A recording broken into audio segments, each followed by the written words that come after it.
Welcome back to American Agenda. Another emotional day in Kenosha, Wisconsin, as the defense finally rests in the Kyle Rittenhouse trial. Yes, the prosecution rested on Tuesday. Kyle Rittenhouse yesterday taking the stand at his murder trial as his defense attorneys requested a mistrial with prejudice. And we could be hearing closing arguments as soon as tomorrow. Yeah, so what can we expect out of the case? Joining us right now to discuss is host of Stacy on the Right, co-chair of Project 21 and Air Force veteran Stacy Washington, and California defense attorney Will Bruzzo. So, Will, I assume you've been following this. What do people need to be aware of? I mean, we're aware that he broke down on the stand. We're aware that the prosecution was having trouble with the judge, trying to enter certain lines of argument. But I think people are wondering, has anything taken away the defense's position that Kyle Rittenhouse was acting in self-defense? You know, I've used self-defense many times in my own trials. And I think what the jury looks at is whether or not it appears reasonable that the defendant was acting in self-defense. Did he think he was acting in self-defense? And I have to tell you, first of all, Rittenhouse looks like a little kid up there. He looks like a baby. And I thought he came across as very truthful. And I think the video supports him. So while I definitely have a problem with self-appointed police officers roaming the streets, I think the prosecution is going to have a very hard time trying to disprove the self-defense claim. I think it's very strong in this case. I think he was very believable. I think there's going to be sympathy for his age and his experience.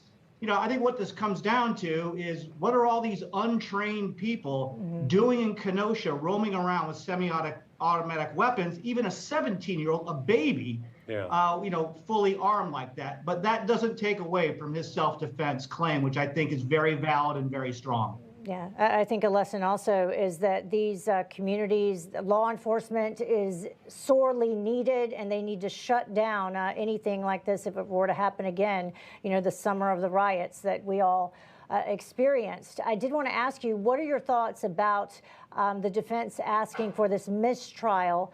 Do you think that that will happen with prejudice, because then they would not be able to retry him?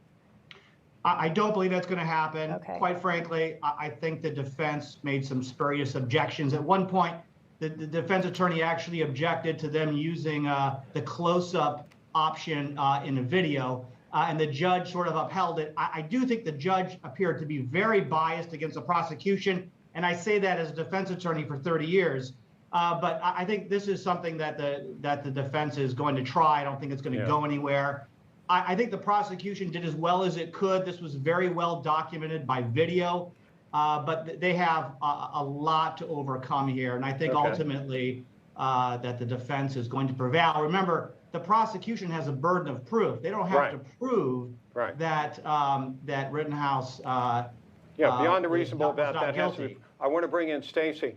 Stacy, I've seen different networks cover this different ways.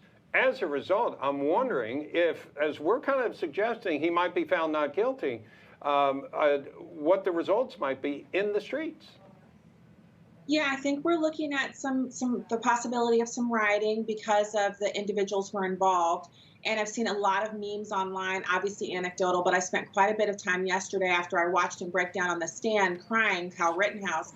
I went online to see what people were saying about that, and I saw a number of people saying, we don't care if you're crying, we don't care if you're upset, you should be treated like black people have been treated, you should have been gunned down. I mean, it was a lot of very irrational, emotionally laden anger, rage, and vile comments about him and his family and about white people. And so I think that we have a real problem here because the narrative has been completely bastardized. And we have this issue where people think that because there was an unarmed black person shot in this incident or that all cops are bad, that all white people are bad, and then self-defense isn't a right in this country. Kyle Rittenhouse had every right to defend himself, and that's what's under attack here. The right of innocent people who are being attacked by mobs to shoot and return fire, or in this case, shoot to prevent themselves from being shot.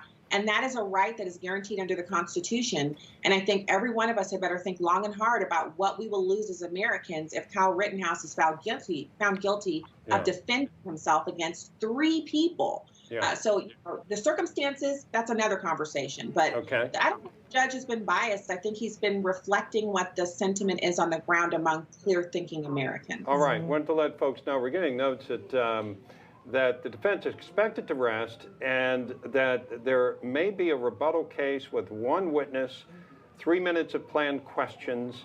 So the defense and the prosecution want the case to go to the jury on Monday. The judge apparently wanted it to go tomorrow, but has grudgingly agreed to look. He apparently at has another jury starting on Monday. Right, but so. looks like he's grudgingly agreed Yeah. to let it start on Monday. So, Stacy Washington, Will Brusso, thank you so much for your Thank you. contributions here.